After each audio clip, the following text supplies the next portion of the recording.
This video is video 1 of a series of 5 short videos which cover why your SEO is failing to get the results that you deserve, as well as what you can do about it. This video covers off common issues around your site's performance, how it's measured in terms of the analytics setup. After all, if you can't measure something properly, how do you know if you're improving it? What I'm about to share with you comes from over a decade of my personal experience working in the SEO industry. My name is Phil McCormack, founder of Spark SEO, the remote SEO agency that offers a blue chip quality SEO service to small and medium businesses. So as I said, this video is the first of 5 and will cover off measurement. So how do you measure the success of SEO? Are you only looking at all organic traffic when you're measuring SEO, or are you segmenting that organic traffic by various groups of pages? Not all traffic is equal. If your organic traffic is flat or moving down, it may not be a bad thing. To find out if it's a bad thing, you need to segment your traffic according to the types of pages on your website.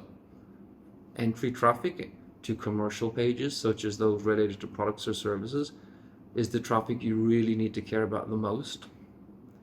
This is normally the traffic that converts into new customers for most businesses. If this segment of traffic is increasing, then you're most likely gaining new customers or leads, even if overall traffic isn't showing improvements. That's the beauty of segments. Some websites gain a lot of traffic via their blog. But if your blog is responsible for overall traffic loss, it's normally not a critical business problem if your commercial pages are still holding their own. That's unless your blog has a really good conversion rate, but most blogs don't, because the content strategy normally isn't knitted in really closely with the commercial offering. And how to do that is a discussion for another video. But it's worth being aware of all the parts your blog plays within the overall marketing strategy and how or if it contributes to sales according to the analytics data. Then there's brand traffic. Even moderately established brands have a large portion of traffic entering the site through brand pages, such as the home page, the contact page, about us page, and other pages that appear on the site. Traffic to brand pages largely comes from brand keywords. In other words, it's traffic you would have gotten anyway without doing SEO, except in extreme rare cases where maybe your entire site is de-indexed or something. Therefore, if you only look at total organic traffic, fluctuations in organic brand page traffic can make you think your SEO is working great or not working at all, when in fact organic brand traffic is largely driven by external factors such as third-party recommendations and existing customers coming back again. So it's very important to segment the traffic coming into commercial non-brand pages separately from the rest of the organic traffic to see how performance is really doing.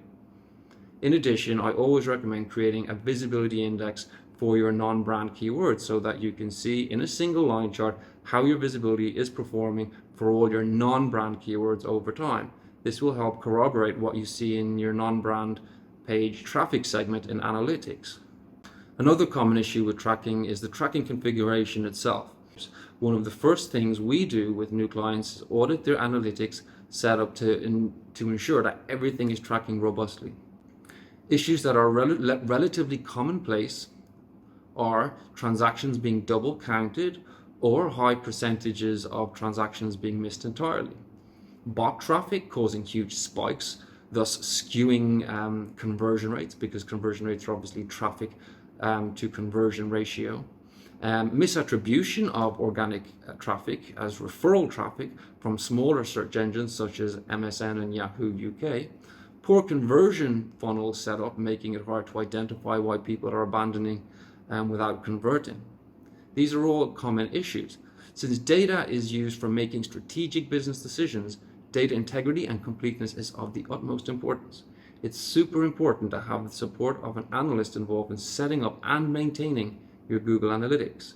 If you need some help, be sure to reach out to me on sparkseo.net, where you'll be able to book in a free chat with me.